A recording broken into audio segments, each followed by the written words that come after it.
राधे राधे दोस्तों, आइए हमारे चैनल अलौकिक श्रद्धा में आपका स्वागत है। आज हम इस वीडियो में मांग मां महत्तम कथा अध्याय 9 सुनेंगे। तो आइए शुरू करते हैं। मंगलकारी देव तुम मंगल करो गणेश, जगवंदन तुम्हारे करे काटो सबके कलेश। यमदूत कहने लगा कि जो कोई भी एकादशी के व्रत को करता है वह दुखों को प्राप्त नहीं होता। मास की दोनों एकादशी पर भगवान विष्णु के निमित्त व्रत पूजा जाप करना ही चाहिए। जब तक मनुष्य इन दिनों में व्रत नहीं करता उसके शरीर में पाप बने रहते हैं। हजारों अश्वमेध यज्ञ, सैकड़ों वाजपेयी यज्ञ एकादशी व्रत के 16वें भाग के बराबर भी नहीं है। एकादशी के दिन व्रत करने से 11 इंद्रियों से किए सब पाप नष्ट हो जाते हैं। गंगा, गया, काशी, पुष्कर, कुरुक्षेत्र, यमुना, चंद्रभागा कोई भी एकादशी के तुल्य नहीं है।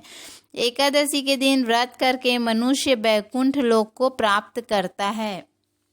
एकादशी को व्रत और रात्रि जागरण करने से माता पिता और स्त्री के कुल की 10-10 पीढ़ियां उद्धार पाती हैं और सब भगवान के निकट रहते हैं। बाल, युवा और वृद्ध सब तथा पापी भी व्रत करने से नरक में नहीं जाते।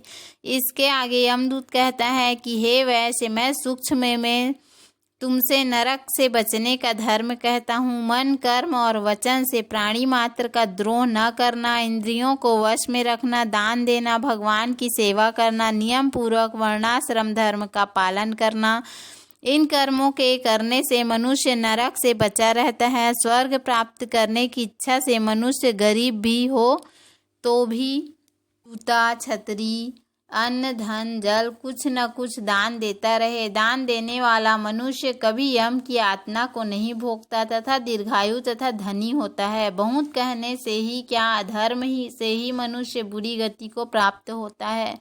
मनुष्य सदैव धर्म के कार्यों से ही स्वर्ग प्राप्त कर सकता है। इसलिए बाल्यावस्था से ही धर्म के कार्यों का अभ्यास करना चाहिए। ये सब सुनकर बड़े प्रसन्न होकर विकुंडल कहने लगा, हे यमदूत, तुम्हारे वचनों से मेरा चित्त अति प्रसन्न हुआ है, क्योंकि सज्जनों के वचन सदैव गंगा जल के समान पापों का नाश करने वाले होते हैं। उपकार करना तथा मीठा बोलना सज्जनों का स्वभाव ही होता है। जैसे अमृत मंडल चंद्रमा को भी ठंडा कर देता है, अपनी बड़ी कृपा करी आपने जो मुझे कर्मों की गति का ज्ञान दिया। अब कृपा करके यह भी बताइए कि किस प्रकार मेरे भाई का नरक से उद्धार हो सकता है। तब दूत कुछ देर ज्ञान दृष्टि से विचार कर बोला, हे वैश्य, यदि तुम अपने भाई के लिए स्वर्ग की कामना करते हो तो जल्दी ही अपने 8 जन्म के पुण्य फल को उसके निमित्त अर्पण कर दो। तब विकुंडल ने कहा कि हे दूत, वह पुण्य क्या है और मैंने कौन से जन्म में और कैसे किया है, सो सब बतलाओ, फिर मैं अपना पुण्य अपने भाई को दे दूंगा। दूत कहने लगा कि हे वैसे सुनो, मैं तुम्हारे पुण्य की सब कथा कहता हूँ। पूर्व समय में मधुवन की शाल्की नाम का ऋषि था। वह बड़ा तपेश्वरी, ब्रह्मा के समान तेज वाला था।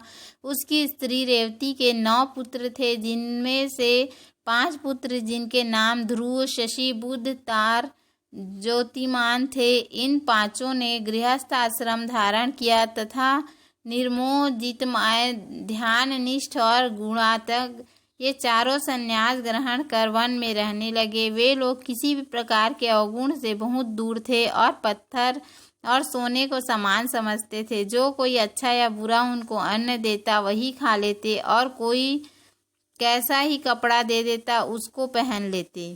सदैव भगवान के ही ध्यान में लगे रहते। इन चारों ने व्रत, शील, शीत निद्रा और आहार सबको जीत लिया। बस चर अचर को विष्णु रूप समझते हुए मौन धारण करके संसार में विचरते थे। ये चारों महात्मा एक समय तुम्हारे घर आए और जब तुमने मध्याह्न के समय भूखे प्यासे से इनको आंगन में देखा तो तुमने गदगद कंठ से आंखों में आंसू भरकर इनको नमस्कार करके इनका बड़ा आदर सत्कार किया।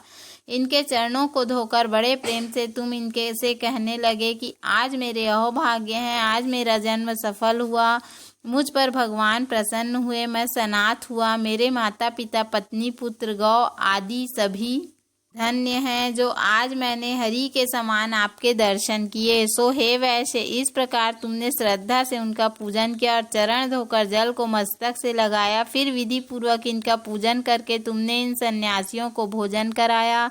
इन सन्यासियों ने भोजन करके रात को तुम्हारे घर विश्राम किया और ब्रह्मा के ध्यान में लीन हो गए। इन सन्यासियों के सत्कार से जो पुण्य तुमको मिला सो मैं भी कहने में असमर्थ हूँ, क्योंकि सब भूतों में प्राणी श्रेष्ठ है। प्राणियों में बुद्धि वाले, बुद्धि वालों में मनुष्य, मनुष्यों में ब्राह्मण, विद्वानों में पुण्यात्मा और पुण्यात्माओं में ब्रह्म ज्ञानी सर्वश्रेष्ठ है। ऐसी ही संगति से बड़े बड़े पाप नष्ट हो जाते हैं। यह पुण्य तुमने अपने पहले 8वें जन्म में किया था। सो यदि तुम अपने भाई को नरक से मुक्त कराना चाहते हो तो यह पुण्य दे दो। सो दूत के ऐसे वाक्य सुनकर उसने प्रसन्न चित्त से अपना पुण्य अपने भाई कुंडल को दे दिया और वह नरक से मुक्त हो गया और दोनों भाई स्वर्ग लोक में देवताओं से पूजित किए गए और वहाँ यमदूत अपने स्थान को चले गया। इस प्रकार वैश्य के पुत्र विकुंडल ने अपना पुण्य देकर अपने भाई को नरक की यातना से छुड़वाया। सो हे राजन, जो कोई इस इतिहास को पढ़ता या सुनता है वह 1000 गोदान का फल प्राप्त करता है। माघ माह महत्तम 9वां अध्याय समाप्तम। बोलो श्री हरि विष्णु भगवान की जय। तो उम्मीद है आपको हमारा वीडियो पसंद आया होगा। यदि हमारा वीडियो पसंद आया तो वीडियो को लाइक करें, चैनल को सब्सक्राइब करें। धन्यवाद।